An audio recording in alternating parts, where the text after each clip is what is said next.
Well, hello everyone, and welcome once again to the Open Mic Writers in Their Own Words, the show where every episode I talk to writers, editors, sometimes agents, and other folks from the publishing industry to learn about them and the work they do, and hopefully how their experiences could help you on your own writing journey.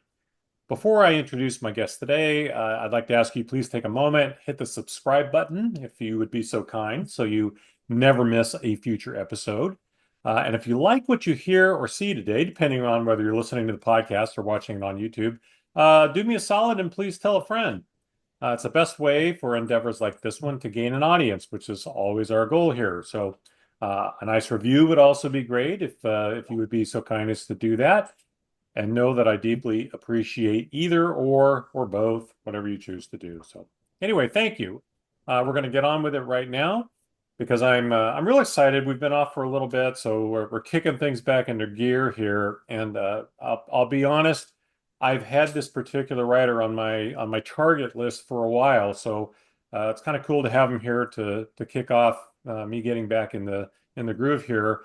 He's a very talented writer, particularly in one of the forms of writing that I enjoy the most, which is the short story.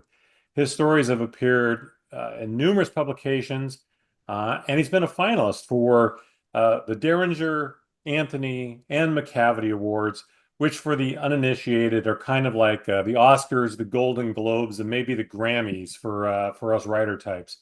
And on top of all of that, he's one of the industry's really good guys. So really glad to have him here. Please welcome Curtis Ippolito to the open mic, writers in their own words. Curtis, how are you doing today? Great, Rich. Thanks so much for having me. I appreciate it. Happy to be Absolutely. here. And I am almost positive I massacred your last name. Did I say it correctly? I think you did. It didn't bother me. Okay, good. Because if anyone's going to screw up a name, it's going to be me. I'm so well known for that, and which is a terrible thing as someone who's, been a reporter for as long as I have. I struggle with names more than I struggle with anything else in the world. It's a sad state of affairs, but it is Hmm. what it is. So anyway, good. I didn't get that wrong. Um, let's start with the latest, which is that you are once again an Anthony Award nominee, this time for your story, Something to Hold On To, which first appeared in the really great noir literary magazine Dark Yonder. If you all out there haven't seen it yet, I cannot recommend it highly enough. It is really fabulous. I mean, that is a great acknowledgement of your work. So, congratulations. Thank you. Tell us a little bit about it. Sure. Yeah, thrilled to be nominated again. This is my third year in a row in that category, so that's kind of cool. And it's probably my favorite story that I published last year. Like you said, it was published in Dark Yonder. Great magazine, I agree. And it's just the story of this young guy who's living in an RV. And we come to find out that he's living in this RV. He's a 20-something because his relationship fell apart after he and his girlfriend lost their young daughter to cancer.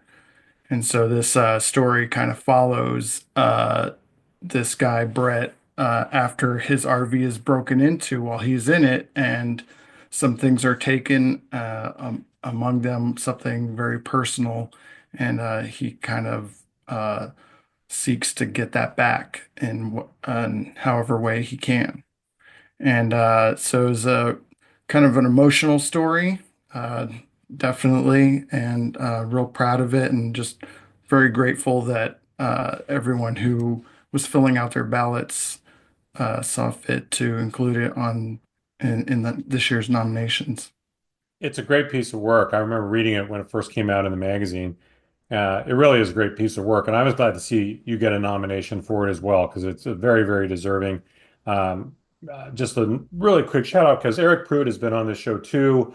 I haven't had Katie Munger on the show, but just one more quick plug for Dark Yonder, a really great literary, dark literary, I guess, noir literary magazine.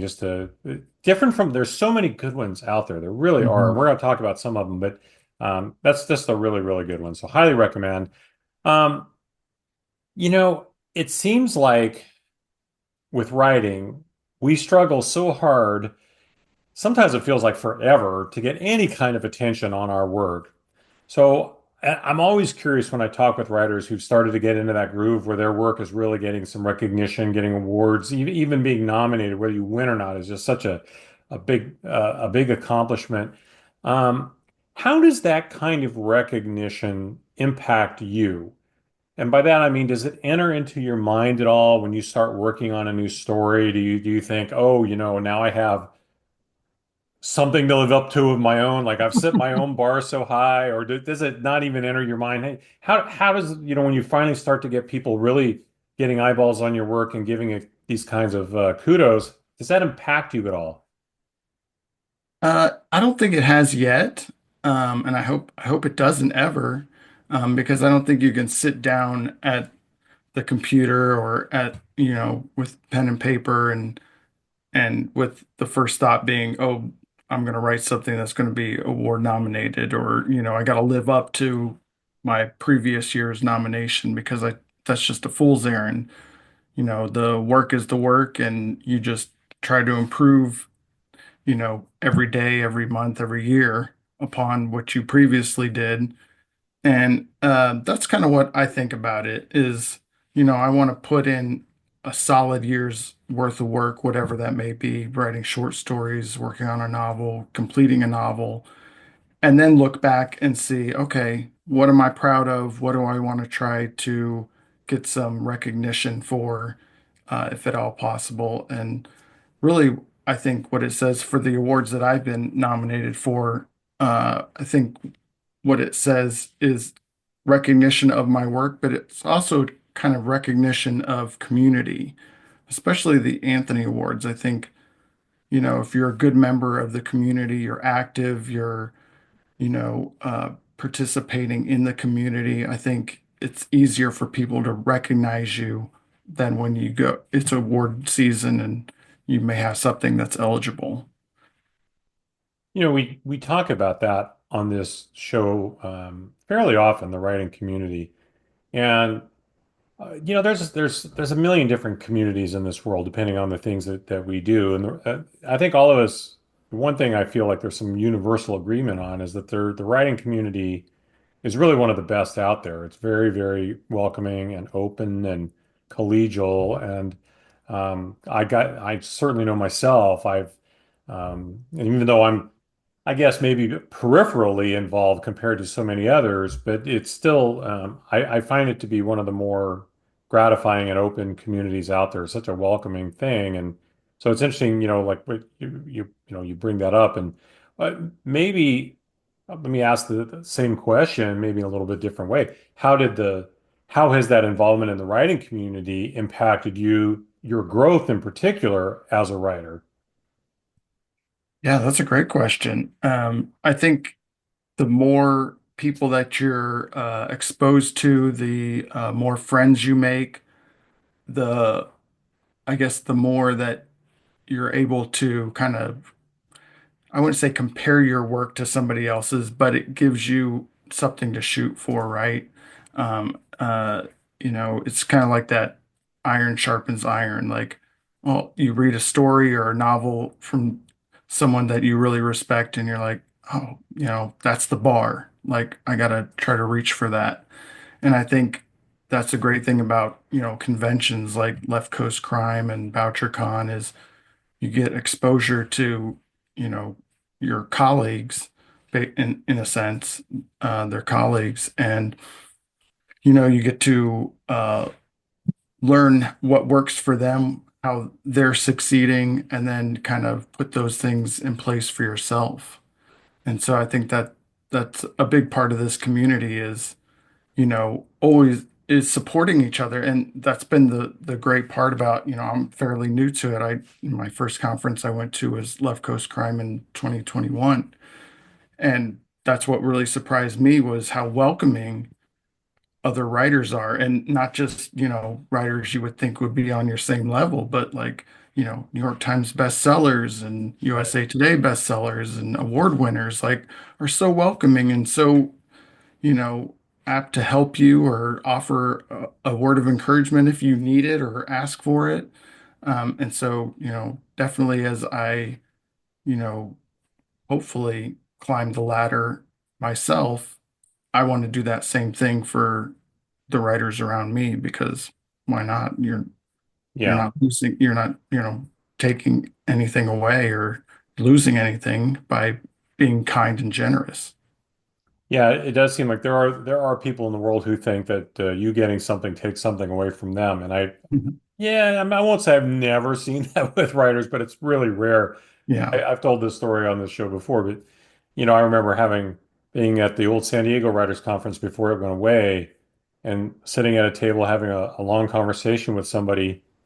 And there were only three of us at this table because it was based on categories, and I guess maybe I had sat at the wrong table. I'm not sure how that went, but at some point he asked me, one of the guys, this gentleman I was talking to, asked me if I was going to stay for the thing the next day, and I had driven to San Diego from Northern Mm. California, and I said, well, I wasn't sure because I had a long drive home. And he said, well, if you do stay, make sure you come to the keynote because I'm the keynote speaker, and it was Jonathan Mayberry. I had not met before, right? So I had no idea who he was, but he Yeah. had sat there sharing all this time and space with me, and all, and and has become I I don't even know how to describe what Jonathan is to other writers. He has shared all kinds of information with me over the years about, if you want to know how a fight scene really goes, Jonathan is your guy. He's come on the show before. He's introduced me to other writers, all those things. And it was just from this 15-minute conversation sitting at a table in an almost empty conference room, but before a big event at a Yeah. conference. And That's there's great. just, there's just so many guys. He's exceptional in so many ways, but he's not the exception when it comes to that level Right. of collegiality. And so Yeah. it's a really great thing. Um, how do you categorize your writing? And I ask this because this industry wants to, like all industries, wants to put you into a box because then Right. they know what to do with you. Do you look at yourself as a crime fiction writer, a noir writer, suspense? How do you see it? And I guess from your perspective, does it even matter? Yeah. Um, I would say that I classify myself as a crime writer. Um, I don't know if it matters. I don't think at this point in my career it matters too much. But I know that, you know, it can at a certain point, depending on who you are. But yeah, most of my stories involve crime. Some involve a mystery, but not a lot, not enough to say I'm a mystery writer. I think my work is suspenseful, but it's not like, domestic suspense, so I wouldn't categorize it that way. Basically, I'm just telling stories about people who are either down and out, uh, you know, beaten down by society, or people who find them suddenly at their wits' end and have nowhere to turn. And what do they do when, a system and a society is not, working in their favor to, achieve their goal? What what makes for a great crime fiction story for you, whether you wrote it or whether you're reading someone else's work? Hmm, that's great. I mean, it can be so many things, but I really do think it's got to be a protagonist that is relatable. And I don't just mean that like personally, but kind of universally. Like, I don't want to read about, a billionaire and their one weird problem and, who cares? I don't, I want everyday people. I want to read about everyday people, uh, people who have regular jobs or maybe even interesting jobs. And I think what makes a really good crime story is even if it may not be the entire theme, a story that kind of uncovers a societal ill or something that is wrong about our society that may be making the protagonist uh, journey more difficult and make it more difficult on them to achieve their goal. Yeah, I don't think anyone's crying any crocodile tears for any friggin' billionaires right now. Right now. Let's just get that out there right Yeah. right up front. Yeah, Um, and I know that was kind of a broad answer overall, but here's where I'll get specific. I just, and I hope I'm not stealing a question later on, but I'm in the middle of editing and short story anthology for Rock and a Hard Place called On Fire and Underwater, and it's a crime climate change themed anthology. And we just finished putting together our table of contents. We have 15 stories from 15 writers, and what all these stories have in common is it really exposes the atrocities and the crimes that the 1% and the ruling class have wrought on this planet, much to the dismay of everyday people who cannot, and will not be able to, buy their way out of catastrophe. And I'm really proud of this collection. I can't wait for people to read it. But, we have stories set mostly here in America because we have a lot of American writers, but we have some Icelandic noir. We have stories set in the islands. We have a story set in the UK, one set in Africa, I believe. So really kind of trying to show that, you know, these crimes of climate change affect everybody. in a way, I was going to ask about this later, but I'm glad you brought this up because it's actually a better segue than probably what I had in mind, which is, we are so often told, don't talk about anything political. Don't talk about anything in the social justice realm. Don't, if you include those themes in your work or in your own interaction, say on social media or whatever, you're going to alienate half your audience, et cetera, et cetera. We hear that all the time. Um, I mean, I am very sure you don't feel that way, but maybe I guess maybe explain a little bit your perspective on this because, I'll say right up front, I don't buy it either. For me, Mhm. and as a voracious reader, I don't, I know I don't mind a take at all. In fact, I appreciate it, right? It often makes great motivational things for characters, etc. But that's me as a reader. And what's your take as a writer in particular, and knowing that this stuff has to have some kind of a commercial connection in some way. What's your take on that trope about not including anything political in your work? Yeah, I just don't buy it because I think life is political. You know, I think there's so many things in our everyday worlds that if you're really paying attention, uh, affect us. And I mean, right, we're living right now through an exaggerated ridiculous timeline. So I mean, you can't even, compare that, but um, put that to this conversation. But I will say, like, you know, if I know you asked me what I think as a writer, but as a reader, like, isn't that why we read? We read for new experiences and to have gain empathy about people in situations that we would never be in or could never be in. And so, what's the point if we're not including things that may be deemed political or social or whatever? Because then you're just having just some bland story or some fantasy story. Like, you know, everything's political. Uh, I think, when you talk about crime fiction, oftentimes, a lot of times, crime fiction's a really great mirror of society. It holds up a mirror to society. It shows its warts, shows its ills, and it's a great way to kind of inform readers about things they might not be aware of that are affecting everyday people.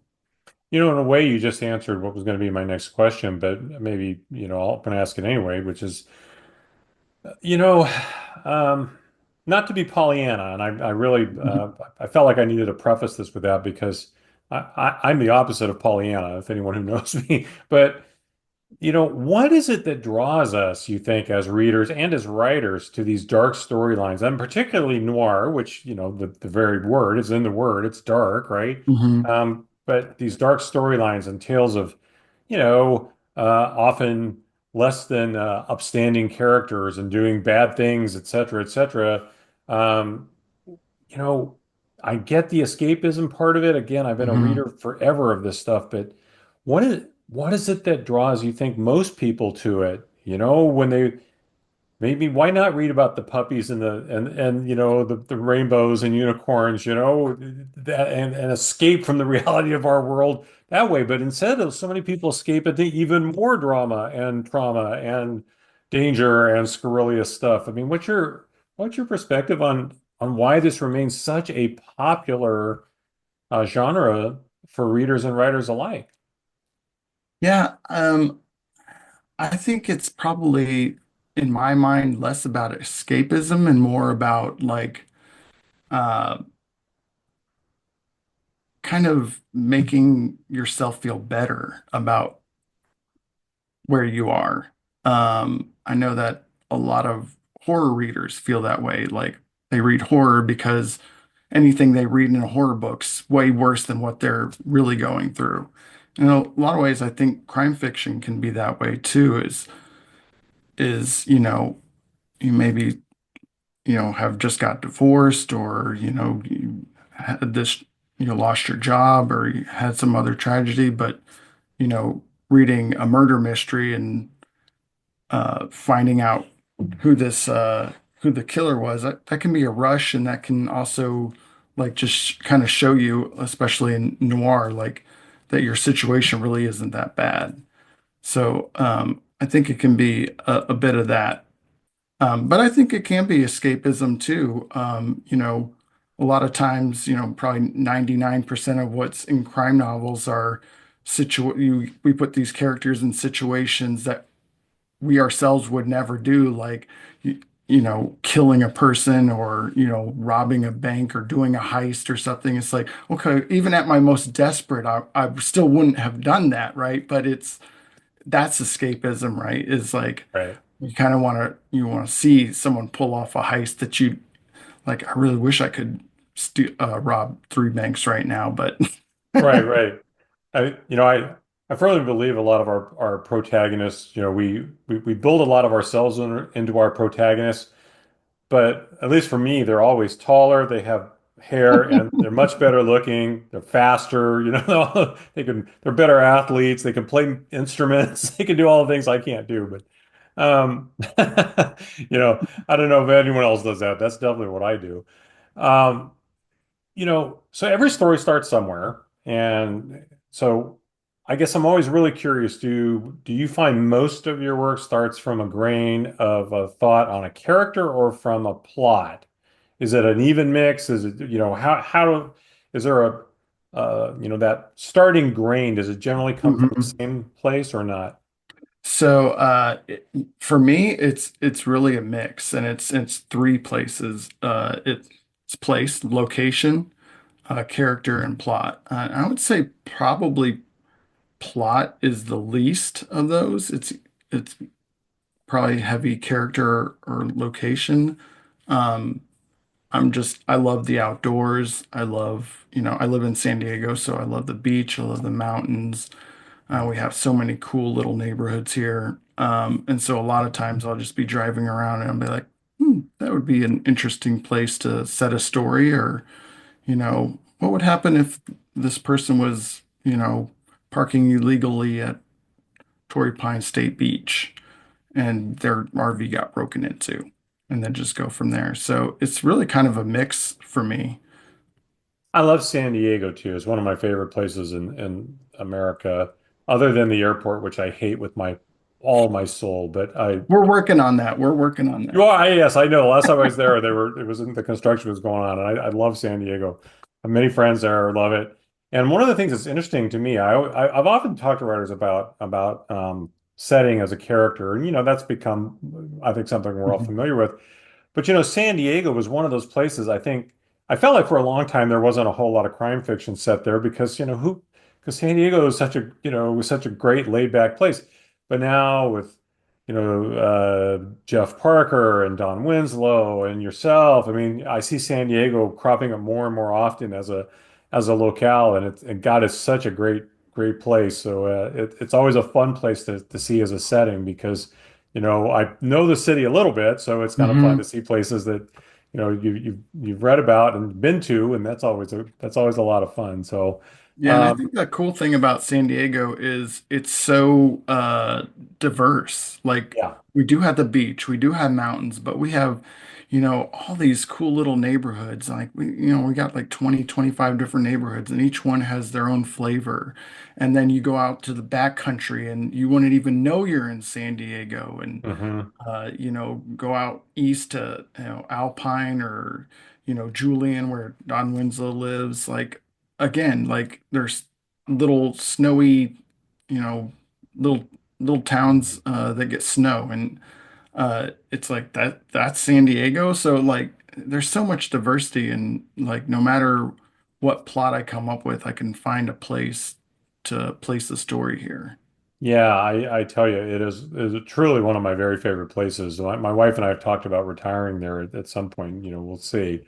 Hmm. Um, do you have a favorite of your stories? And I know you mentioned earlier you had a story that was your favorite of last year, but do Hmm. you have a favorite overall of your stories, or is it like our kids where we say we just love them all equally? I think it just changes year to year. And I think, oh, I really love this story. And then I'll, write 4 or 5 stories the next year and I'll be like, okay, I improved as a writer and I like this story now. So it tends to move, but I do have a couple stories that kind of stick with me. I had a story that was published in this little online magazine called Bristol Noir, and it's called Tonight's Got to Be the Night, and it's about this widower, and he's seeking revenge on the guy who ends up being a coworker that accidentally put his wife in a coma. And it's a real quick 2,000 word story, but I just thought, uh, I have a great open, and it has a twist at the end that I didn't even really kind of mean for it to be a twist, but everyone was like, "Oh, damn, that twist." So I really like that story. I think about that often. And then, yeah, like Something's Gotta Give, really like that. And then last year's nominated story, Green and California Bound, Yeah. that ran in Ellery Queen Mystery Magazine. And I'm still really proud of that story. Yeah, yeah, I read that when it first came out, and in fact, I just reread it again. That's a really great piece. I really love that. Nice. You're reading my mind in so many ways because you just referenced something that I was going to lead into on this next question anyway, which is these. I'm a huge believer in a killer first line, whether it's a Mm. novel or a short story. You really need, especially now when we all have, attention deficit disorder and, our 2 second attention span of a gnat world that we live in, you really need to grab the reader right up front. And so I wanted to read one of your intro lines that I really, really like. It's from a Okay. story that you had in Shotgun Honey a few years ago called Okay. Where Palms Sway and the Surf Pounds. And it goes like this. This is the intro line of the story. Between drywall jobs, I booked it to Beach to beat some respect into a pissant thief named Nick Russell. Now, I love that line for a lot of reasons because it creates an instant image in my head of multiple things. The beach, obviously, uh, a tough guy looking to hand out some revenge for something. We don't know exactly what that is yet, though it comes pretty fast. Um, some shifty ass dirtbag named Nick. And it's all wrapped into one single line. You have laid out a whole lot of stuff in one single line, which is the definition of a great killer first line. Tell me a little bit about your approach to writing that first line and really any first line when it comes to, wanting to try to grab that reader right up front and hold on to them. Yeah. I'd be lying if I said I didn't work at them. Part of me, I just start writing a story, and I do have that in the back of my head, like, oh, you gotta have a great first line, gotta hook them, and I'll just write my story, and then, but oftentimes I'll go back to that first line and polish it or work on it.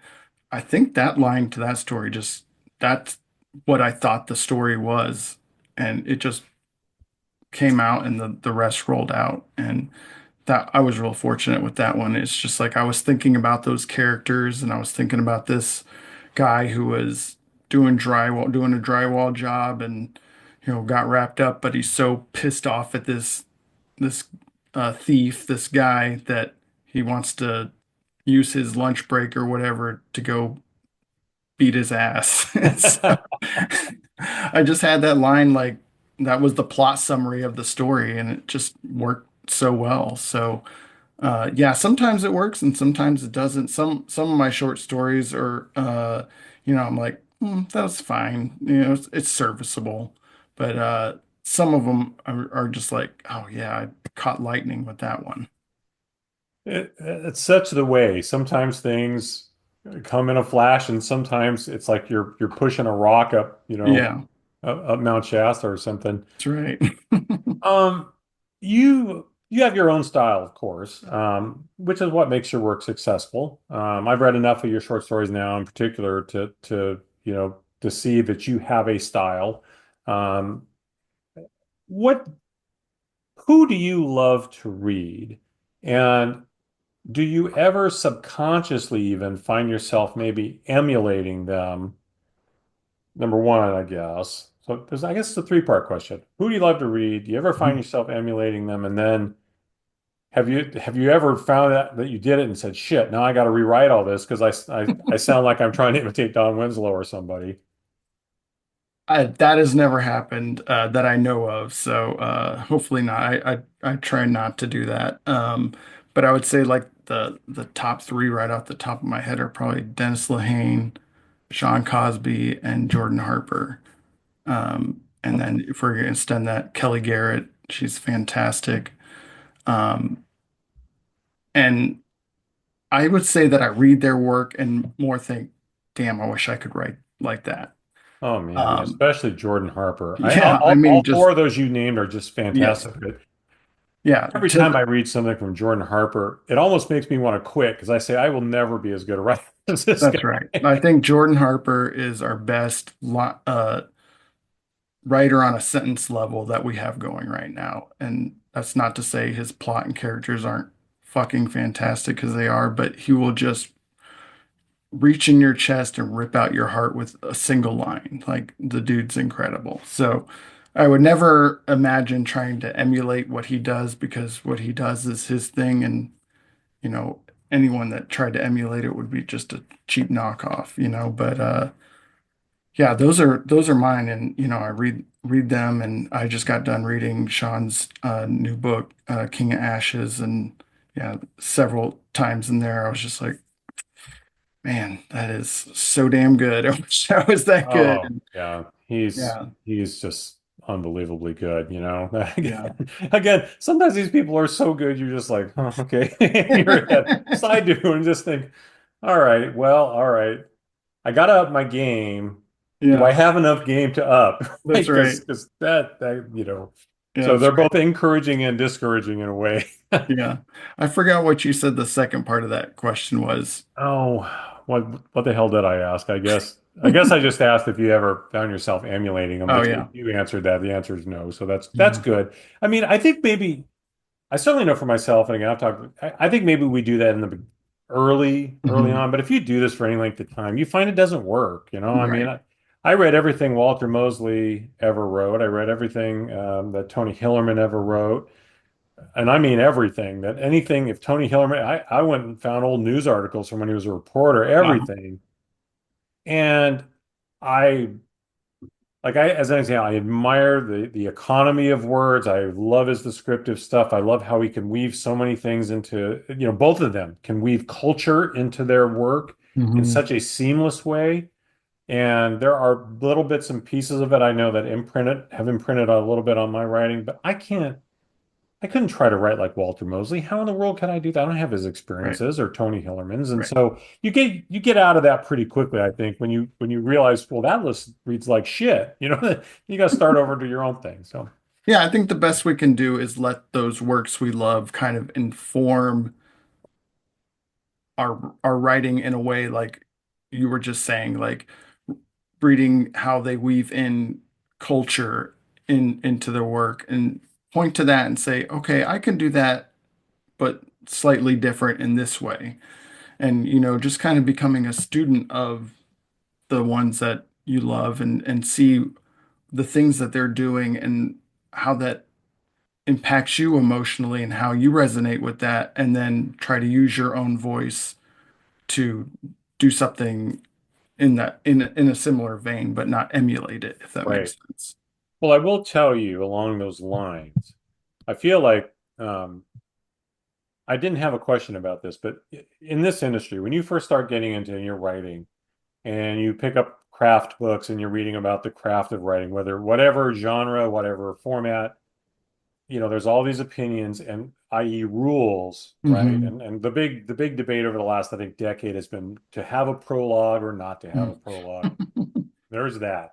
And then there's, multiple voices, single voice, first person, third person, omniscient, whatever, right? And I used like all people, I think when you first start doing this, you're very feeling like you had to adhere to these rules or you'll never get an agent or you'll never get this, you'll never get that. And then you read, especially for me, the eye openers was reading Don Winslow and saying, well, Winslow breaks every damn rule that there is out there. Yeah, And so the rule to me, the ultimate rule is you can do anything you want as long as you do it really, really well, that's right. right? That's the key. Yeah. I mean, so yeah, I mean, if you want to emulate Don Winslow, well, emulate the fact that he's a really great writer who isn't hemmed in by convention because he's got a great voice. That's the thing you want to emulate. Yeah. I think That's getting right. your own voice and Yeah. not being cowed by the quote unquote rules that I think scare a lot of people into, not really chasing their own voice because they think it's not going to fit in some way. Yeah, I think when you kind of adhere to those rules, like, by the letter of the law, you're just setting yourself up to have tell a boring story.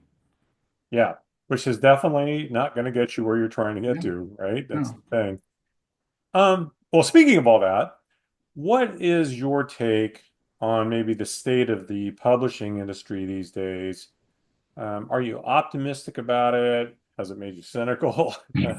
Um, and specifically, we've been talking about you as a short story Hmm. author predominantly, but you've also got one novel in that's been out there for since what 2021, I think, is when Yep, that's your right. first novel came out. I know you have others in the works. Um, how do you feel about the industry? And there's so many more ways. Self-publishing is not the mark of shame maybe that it used to be many years ago. There's all the small indies. We've seen what's happened to the big publishers. Foreign publishing's a different thing in this day and age than it used to be. What's your sense on maybe the state of the industry, especially if somebody new was really thinking about maybe trying their hand at writing? Yeah, I would just say, like, right now it just feels kind of chaotic. Uh, and I think if you ask the publishers themselves, they would probably say it feels chaotic. I don't see how it can't. Like, there's a lot of consolidation at the top, and then, we had a great period of indies uh, popping up, but so many of those just aren't sustainable or can't sustain them. The indie publisher I had for my novel, they closed, and I know so many others that have the same things happen to them, so that's discouraging. Um, I will say, like, it seems like the short story publishing market, specifically, we're talking about crime, I think is pretty healthy right now. Like, there's a lot of choice. There's opportunities to get into multiple anthologies every year. There's a lot of great um, markets, print and online. Like, I think it's very healthy right now, and we have a lot of choice as writers on where to, try to get our stories published. But, you know, on the book front, it's just kind of, I'm still kind of on the outside looking in. Like, I want to be, you know, uh, an author with an agent and get published at a traditional publisher again. But it feels chaotic right now, and Yeah. I don't know if I think that's it's a going good to word, change. And chaotic. yeah, I think it's a and really good word. I think with AI, it's just Ugh. creates a lot more questions and a lot more chaos. So we just kind of having to work through that right now. So that's an added pressure. So Yeah. I don't know. Well, I want to say because there are probably people if they're watching this on YouTube, they're wondering why does this guy keep drinking coffee while he's talking to his guest? I am battling bad allergies, and I'm coffee is the one thing that soothes my vocal cords enough so that I'm not I hacking don't my think way through this interview. I So don't think anyone needs to judge you for drinking coffee no matter what. this So is true. Well, you enjoy that coffee, Rich. I have had a saying my whole life. Cops and reporters never say no to coffee. I've never been a cop, but I've been a reporter for a very long time. So coffee is like plasma for me. It's a necessity of life. So, When I well, was a reporter, I didn't drink coffee, and I really wish I had. Like, would have at least got me through the day on a few shifts for sure. absolutely changes your perspective on the Yeah. world. Well, I always like to wrap up an interview with what I hope is a fun question. And if anyone's been watching the show for a length of time, you know that what's coming. I like to give my guests. Uh, I'm gonna give you three names, and I'm gonna ask you this question. You can choose one of these following three people. You could have to have dinner, drinks, conversation, whatever you want with, just to spend some time with and chat about whatever you want to chat about with. Which of the three would you pick and why? There is a little bit of a theme here. It may or may not be Okay. obvious to you, but I'll reveal it at the end either way. The options I'm going to give you are Tony Gwynn, Cameron Diaz, the actress Cameron Diaz, and for anyone who's not a baseball fan, Tony Gwynn, the great baseball player, and the singer musician Tom Waits. One of those three I could get you together with for whatever kind of conversation you want to have. Who would you choose and why? That is tough. Guess I have to go with Tony Gwynn, like one of the all-time greats, like maybe one of the purest swings ever. Like, um, I actually grew up a Royals fan. I lived in Kansas City first 9 or 10 years of my life, so I'm a Royals fan. So I love George Brett. He's my favorite baseball player of all time. But Tony Gwynn and George were battling out for you know, uh, the hitter's crown every year. And so I was quite familiar with Tony Gwynn growing up, even not being a native San Diegan. But, his presence looms large here. We got so many things named after him. His son Right. still lives here. Like, what a great guy. Like, not only just, great ball player, but great for the community. So I'd I love will to sit say, down. I think that's an awesome choice. And, back, I started in sports, and I will say, I was fortunate enough back in the late 80s, early 90s when I started in sports. Um, I covered a little bit of baseball and basketball, mostly football.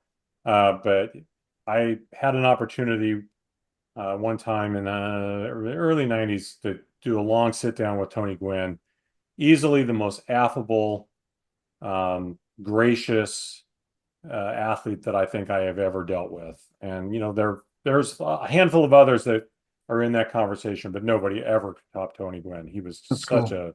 such a gentleman on so Yeah, many levels. It's hard to and I really wanted more than anything in the late 90s. He was closing in on his 3,000th hit. And I so desperately wanted to be there. Never cared about it for. I'm a huge baseball guy, as you might be able to tell, but I woman I was seeing at the time, we went down to San Diego, where we got tickets. We went down to San Diego, the old Jack Murphy.